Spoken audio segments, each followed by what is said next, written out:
देखो, होता तो बहुत कुछ है यार।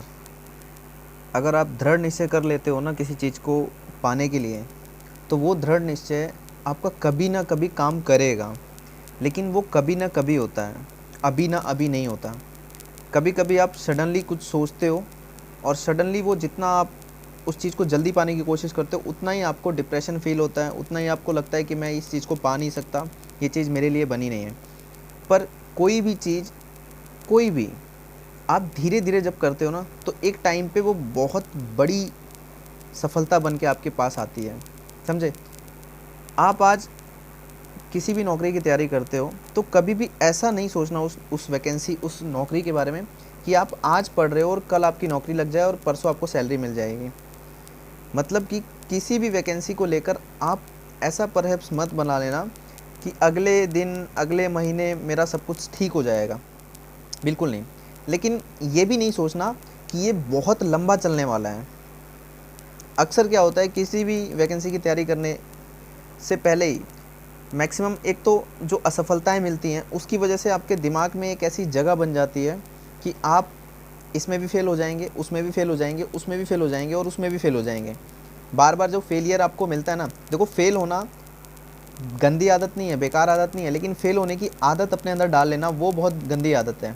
इसलिए आप जितना फेल हो रहे हो ना, उतना आप मजबूत होते जा रहे हो।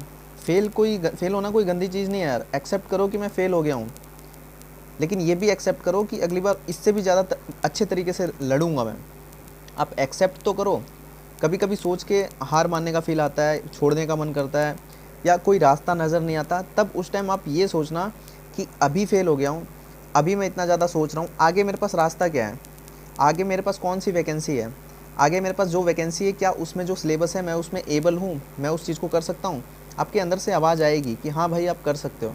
मान लेता हूँ कि अभी जो वैकेंसी आई हुई हैं, अभी जो भी वैकेंसी है, चाहे इलाहाबाद हाई कोर्ट की हो, पटना हाई कोर्ट की हो, एसएससी सीएचएसएल हो, एसएससी सीजीएल हो, एफसीआई हो, बैंक का हो, कोई भी हो, तो आप किसी दो चार, आपने तो भरा ही होगा एग्ज़ाम के फॉर्म को, तो किसी ना किसी तरीके से आप अपने आप को सिचुएट करो, पहले तो शांत करो। शांत करने के बाद जिस एग्ज़ाम को आप ज़्यादा दिल से समझते हो कि हाँ ये मैं कर सकता हूँ, बेशक से उसमें 100 पोस्ट है, 1000 पोस्ट है, 500 पोस्ट है, आप उसको मत देखो। आप ये देखो कि किस में आपका दिल गवाही दे रहा है कि मैं कर सकता हूँ। जिसमें आपका दिल गवाही देता है उस एग्ज़ाम को पकड़ो, उस एग्ज़ाम के सिलेबस को पकड़ो। यहाँ तक कि देखो, सभी एग्ज़ाम के सिलेबस में कुछ चीज़ें तो कॉमन ही होती हैं, जैसे मैथ, जैसे जीके, ये दो तीन चीज़ें तो कॉमन होती हैं, और इन्हीं दो तीन चीज़ों से आप हारते भी हो। तो सबसे पहले जो चीज़ कॉमन है, अच्छे से उसको पकड़ो और अच्छे से रगड़ो। अच्छे से रगड़ने का मतलब ये नहीं है कि आप बड़ी बड़ी वीडियोस देखना शुरू कर दो, बड़ी बड़ी किताबों को उठा के ले आओ और फिर ये थक थक मान लो कि यार ये किताब तो मुझसे होने नहीं वाली है, या कुछ ऐसे वीडियोस का अपने दिमाग में पास्ट में आपने कोई चीज़ ऐसी देख ली जिसमें बहुत सारा कैलकुलेशन था, कोई टीचर को पढ़ाते हुए आपके दिमाग में एक ऐसी इमेज बन गई है कि यार वो तो बहुत, मतलब यहाँ से शुरू होता है और यहाँ ख़त्म होता है, मेरे से तो होगा नहीं। ऐसा बिल्कुल सोचना ख़त्म कर दो।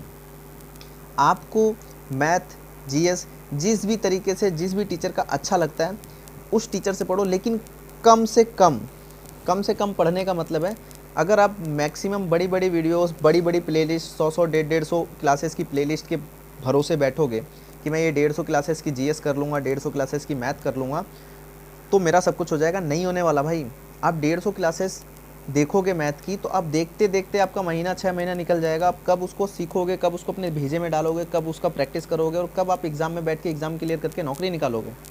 इसलिए ये जो बड़ी बड़ी प्लेलिस्ट होती हैं, बड़े बड़े मतलब अजीब अजीब से क्वेश्चन जो आपको दिखाए जाते हैं यूट्यूब पे कि देखिए ये इतना हार्ड है, इसको हमने ऐसे सॉल्व किया, आप भी ऐसे करेंगे, नहीं, उन सब चीज़ों को छोड़ो। आपको ये देखना है कि आप जिस एग्ज़ाम को पकड़ रहे हो उस एग्ज़ाम में जस्ट इससे पहले यानी कि लास्ट ईयर में क्या पेपर आया था, क्या क्वेश्चन थे। अगर लास्ट ईयर में मैथ था तो उस मैथ में कितने क्वेश्चन थे, 25 क्वेश्चन थे। उन 25 क्वेश्चन को उठाओ, उन 25 क्वेश्चन को आप सॉल्व करके देखो। उन 25 क्वेश्चन को सॉल्व करोगे तो कुछ ना कुछ क्वेश्चन आप सॉल्व कर लोगे, और उसके बाद देखो कि आपको क्या करना चाहिए, आपको क्या नहीं आता है। आपको जो नहीं आता उस चीज़ को पढ़ो, और हमेशा हार्ड चीज़ों के पीछे मत भागो। एग्ज़ाम में 70 to 90% के बीच में, यानी लगभग एवरेज में 80% तक जो चीज़ें होती हैं, हर विषय की 80%, मैं पूरे पेपर का 80% नहीं बोल रहा हूँ, हर विषय, मैथ में अगर 25 क्वेश्चन आता है तो 25 का 80%, यानी कि लगभग लगभग 18 से 20 क्वेश्चन आपको वही देखने को मिलते हैं जो प्रीवियस आए हुए होंगे। न्यूमेरिकल वैल्यू चेंज होगी, तरीका सेम होगा। अगर आप मैक्सिमम पुराने क्वेश्चन सॉल्व कर लेते हो, मैक्सिमम से मैक्सिमम, तो आपका on an average 80% paper solve होने लगता है। और फिर एक अंदर से अलग सा मोटिवेशन आता है कि मेरा पेपर तो पूरा सॉल्व हो रहा है, मेरा पेपर तो पूरा सॉल्व हो रहा है। और जो क्वेश्चन आपसे बनने वाले भी नहीं होते ना, फिर वो भी क्वेश्चन आपसे बनना शुरू कर देते हैं। लेकिन आप तैयारी ही बिल्कुल हार्ड लेवल की रखते हो। जैसे मान लो आपको हिंदी पढ़ना है, अब आप हिंदी पढ़ने के लिए सबसे पहले तो आपने पूरा दिन रिसर्च किया, रिसर्च कर रहे हो, आप देख रहे हो कि किसकी 150 प्लेलिस्ट है, किसकी 200 प्लेलिस्ट है, किसकी 1.5 घंटे की वीडियो है, कौन ए से लेके जेड तक पढ़ा रहा है, मैं तो उसी का पढ़ूंगा। लेकिन वो गलत है। ए से लेके जेड तक आप पढ़ रहे हो, आप ये तो देखो आपके एग्ज़ाम में क्या आ रहा है। आपके एग्ज़ाम में पर्यायवाची आ रहा है, विलोम शब्द आ रहा है, मतलब कुल मिला के 12-15 टॉपिक आ रहे हैं। और उन टॉपिक में भी हर टॉपिक इम्पॉर्टेंट नहीं है, और उन हर टॉपिक में भी आपको केवल कुछ ही चीज़ें पढ़नी है। कुछ ही चीज़ों का मतलब है आपको 1000 पर्यायवाची नहीं पढ़ना हिंदी में, आपको कुछ सेलेक्टेड पर्यायवाची पढ़ना है जो लास्ट ईयर एग्जाम में पूछे गए हैं। लास्ट ईयर एग्जाम में मतलब है कि पिछले 8-10 सालों में जितने पर्यायवाची पूछे गए हैं, हर एग्ज़ाम में मैं मान के चलता हूँ कि अगर 5 पर्यायवाची भी पूछे गए होंगे हिंदी के एग्ज़ाम में, 5 पर्यायवाची भी मैं मान के चलता हूँ ऑन एन एवरेज 5 पर्यायवाची पूछे गए होंगे, तो लास्ट ईयर 10 ईयर के पेपर अगर उठाओगे तो 10 ईयर में मानता हूँ कि 3-3, 4-4 पेपर भी हुए होंगे। मान लेता हूँ 10 ईयर में 4 पेपर हुए होंगे, हर साल के 4 पेपर होंगे, तो 4 धाम 40, और 40 को 5 से गुणा करोगे तो 200 पर्यायवाची आपको मिलेंगी, टॉप मोस्ट इंपॉर्टेंट जो आए हुए हैं। सोच लो, आपको केवल 200 पर्यायवाची पढ़नी है, लेकिन आप कहाँ भागते हो जो 1000-2000 पर्यायवाची करवा के बैठे हुए हैं, और जो आपके दिमाग में बर्डन डाल रहे हैं, प्रेशर डाल रहे हैं, आपको वजन दे रहे हैं, और आपको एक अच्छा फील करा रहे हैं कि आपके पास हम पूरा उपलब्ध करा दे रहे हैं, इसमें से तो आएगी। अरे भाई, जब मैं आपको 2-3 हज़ार पर्यायवाची दूंगा, 2-3 हज़ार एंटोनिम सिनोनिम दूंगा, तो उसमें से कोई ना कोई तो फंसेगा ही फंसेगा। लेकिन उन 2-3 हज़ार पर्यायवाची, 2-3 हज़ार एनोनिम सिंटोनिम्स को, 2-3 हज़ार क्वेश्चन बैंक को आपको दिमाग में रख के कैसे लेके जाओगे सेंटर में? आप सेंटर में कम चीज़ लेके जा सकते हो, यानी कि एग्ज़ाम सेंटर में आप अपने दिमाग को ले जा सकते हो। और दिमाग में जब आप छोटी छोटी चीज़, थोड़ी थोड़ी चीज़ रखते हो ना, तो दिमाग ले लेता है, और लेने के साथ एक कॉन्फिडेंस भी लेता है, मोटिवेशन भी लेता है। अगर आप मैथ में आप एडवांस मैथ में भी आप टिग्नोमेट्री में, और टिग्नोमेट्री में भी आप टॉप 25 क्वेश्चन या 50 क्वेश्चन अगर आप करते हो, तो ये पॉसिबल है कि 50 क्वेश्चन आप अपने दिमाग में रीड कर सकते हो, याद कर सकते हो बना के। लेकिन आप ये सोचो कि मैं 500 क्वेश्चन का टिग्नोमेट्री बना के जाऊँ, तो नहीं होने वाला। आप टॉप 50 क्वेश्चन करो, लास्ट ईयर के जितने टिग्नोमेट्री के उस एग्ज़ाम में आए हैं उन सभी क्वेश्चन को रट लो, तो आपका दिमाग एक तरीके से फ्री होने लगेगा। वो ये कहेगा कि हाँ, मेरे पास इतना है, मैं कर सकता हूँ, आया हुआ क्वेश्चन भी मैंने करा है, आने संभावना वाले भी क्वेश्चन मेरे को याद हैं, अगर आ गया तो मैं कर दूंगा। और खुदा ना खास्ता अगर थोड़ा सा ऊपर नीचे वो टिग्नोमेट्री का क्वेश्चन आता है, तो आप अपने सीखे हुए से उस क्वेश्चन को टैकल कर सकते हो। लेकिन अगर आप करते क्या हो, आप करते हो कि मुझे 200 क्वेश्चन, 500 क्वेश्चन, 800 क्वेश्चन बनाने हैं ट्रिग्नोमेट्री के, तब जाके मेरा ट्रिग्नोमेट्री होगा। आप 200-800 क्वेश्चन की प्रैक्टिस करके तो गए, लेकिन जब रियल एग्जाम में बैठे तो वो 200 एग्जाम का जो प्रेशर था, 200 क्वेश्चन का जो प्रेशर था, उस प्रेशर की वजह से वो क्वेश्चन आया बिल्कुल ही आसान, लेकिन आप उसको सॉल्व नहीं कर पाए। और यही होता है मैक्सिमम जो बहुत ज़्यादा पढ़ते हैं ना, बहुत ज़्यादा मेहनत करते हैं, उनका मिस्टेक्स यहीं से शुरू होता है कि इतना ज़्यादा लेना शुरू कर देते हैं, इतना ज़्यादा वो पढ़ लेते हैं कि जो अच्छी चीज़ें होती हैं, जो सब बना सकते हैं, वो भी उनसे नहीं बनता।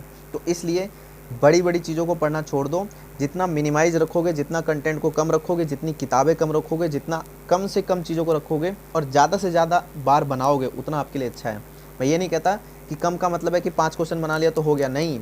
मान लेता हूँ नंबर सिस्टम या आपका LCM SCF है, तो LCM SCF मैथ में आप कम बनाइए, मिनिमम आप 100-50 क्वेश्चन बनाइए, लेकिन उस 50-100 क्वेश्चन को बार बार बनाइए, नए के चक्कर में मत पड़िए।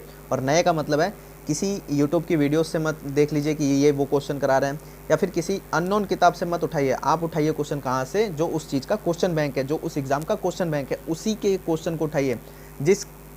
जिस भी क्वेश्चन के नीचे दिया गया है कि ये क्वेश्चन इसमें दिया हुआ है, ये क्वेश्चन इसमें दिया होगा, जब वो रियल एग्जाम में दिया हुआ क्वेश्चन आप बनाओगे, जब आप देखोगे, तो आपको एक अंदर से मोटिवेशन आएगा कि यार ये क्वेश्चन आज मैं बना ले रहा हूँ। जिस दिन ये पेपर हुआ था, जिस दिन इस सेट में जो बच्चा बैठा था, उस बच्चे का दिमाग अगर मेरे जैसा आज जैसा मेरा चल रहा है, अगर उस दिन उसका भी वैसे चल रहा होता, तो वो इस क्वेश्चन को बना रहा होता। और जब एग्ज़ाम में क्वेश्चन बनते हैं ना, तो इतनी अच्छी फीलिंग आती है दुनिया में, मतलब आपको कोई 1 करोड़ रुपए भी दे देगा ना, वो वाली फीलिंग और एग्ज़ाम में क्वेश्चन बनने वाली फीलिंग से कंपेयर नहीं कर सकते हो। एग्ज़ाम में बैठकर क्वेश्चन बनाने वाली फीलिंग बहुत अच्छी होती है, फिर अपने आप पे एक शक्तिमान वाली फीलिंग आती है कि हाँ, आई हैव अ पावर, मेरे पास एक शक्ति है जिससे मैं कर रहा हूँ ये। तो इसलिए कंटेंट को कम रखो, बर्डन को कम रखो, अपने हार का बदला लेने के लिए दृढ़ निश्चय करो, अंदर अपने फोकस रहो कि मुझे यही करना है, यही करना है, यही करना है। भटको मत, 36 चीज़ों को देखो मत, 36 यूट्यूब चैनल को फॉलो मत करो, अपने आप पे फोकस रखो, ऑफलाइन पे ज़्यादा फोकस रखो। ऑनलाइन आप केवल कंटेंट को सीखो, पूरा बर्डन ऑनलाइन पे मत दो, केवल सीखो। सीखने के बाद प्रैक्टिस जो है, क्वेश्चन बनाना, रिसर्च करना, लास्ट ईयर के क्वेश्चन को उठा के लाना। आप ये भी मत करो कि लास्ट ईयर का आप यूट्यूब पे लगा के देखना शुरू कर दो, नहीं।